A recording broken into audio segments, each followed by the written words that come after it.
The Boston Celtics came out and imposed their will on the Golden State Warriors, who we all know is kind of undersized for this matchup when you look at the front court play of the Celtics.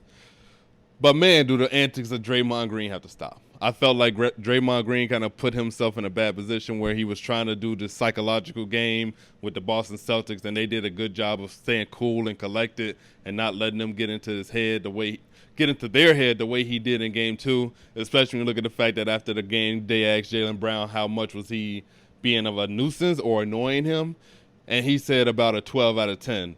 And for him to come out, stay cool, stay collected, and stick to his game plan of coming out and just leaving it all on the court, I think was a beautiful thing. I felt like Tatum and Brown in Game 2, you could see their frustrations with Draymond, and they definitely came out and they did the right thing of just making sure that they just came out and they hooped, and they let him do all his other shit that he wanted to do on the side. The refs did a good job of calling fouls on him, making sure that he was being held accountable, and he still, was arguing everything. He was just pretty much just running around, just tackling guys, grabbing people, the same thing he did in Game 2 that wasn't being called.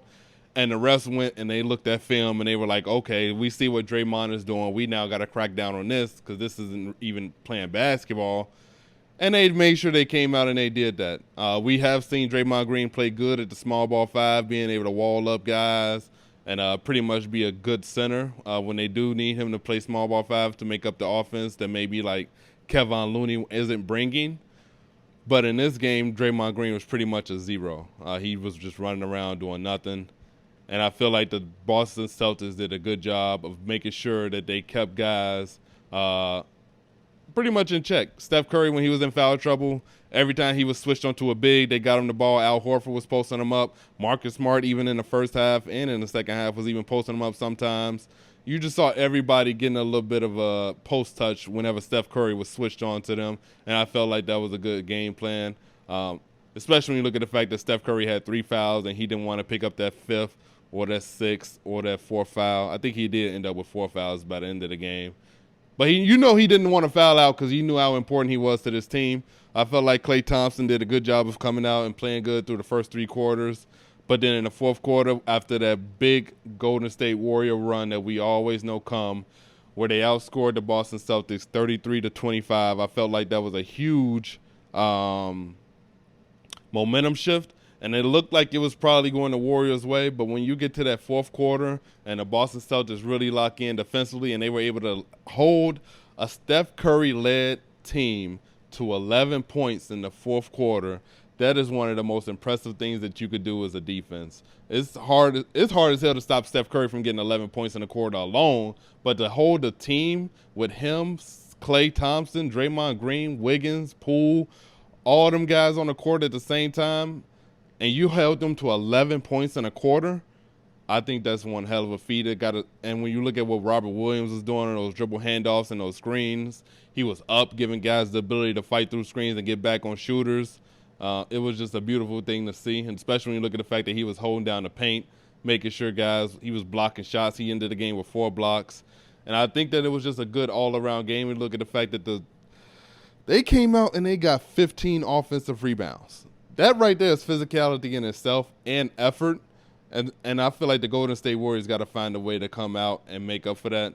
You cannot give a team 15 offensive rebounds and expect to win a game. I know Kevon Looney didn't play that much because they were trying to come back in this game to make up for the offense, so they put in Poole, Otto Porter, and even a little bit of Bielitsa minutes. He even got a few minutes. But you just can't give up 15 offensive rebounds and expect to come out and win. And a big thing for me is the 52 points in the paint from the Boston Celtics. That right there is physicality alone. When you're getting bullied down low and you're giving up 52 points in the paint, I feel like that's a huge, huge problem. And there's nothing they can really do because it's not like they can go out here and just pick up a center off the street and ask him to come in and play minutes for them. So you just got to find a way to make sure Kevon Looney can stay on the court. I'm not saying that he's the biggest X factor, but when you give up 15 offensive rebounds and he's probably your best rebounder on the team, you got to find out a way to keep him on the court. I know it's kind of hard when you are trying to keep up with the offense of the Celtics. Maybe your defense just got to be better. The defense as a whole has to be better. And then I feel like with that, when you look at their best defensive player in Draymond, if he's locked in, engaged, your defense is better. So then, therefore, Looney can stay on the court. But if he's walking around trying to tackle guys and grabbing on them, I feel like he's putting himself in a tough position where now he is battling 5-6 fouls, and now he's out the game, and he can't play the game that he wants to play. Because when you talk about being physical, Draymond Green is a pretty physical defender himself. But last night it was just kind of being dumb. There's a difference between being dumb and being physical, and I felt like Draymond Green was out there just being dumb. In Game 2, he was getting away with a lot of stuff, but for the most part, he was being physical and getting into guys and making guys uncomfortable. And in this game, it just wasn't flying with the refs. The refs was cracking down on it. A lot of the dumb shit that he was doing in Game 2 was not flying in Game 3. And I felt like as a guy that is as smart as he is, he would have been intelligent enough to know that he had to come out and adjust at some point to cater to the refs. I feel like when you're playing in a basketball game and the refs are calling the game a certain way, if they calling in ticky-tacky fouls here and there, you have to adjust and realize that you can't do certain shit. If they calling it physical and letting guys play, you could play physical. So Draymond Green never made the adjustment to how the refs were calling the fouls on him, and he just kept trying to do what he was doing. And you already know, to him, he ain't never did nothing wrong. He still has the same thing as Iggy. They got two guys on their team who ain't never committed a foul in their life.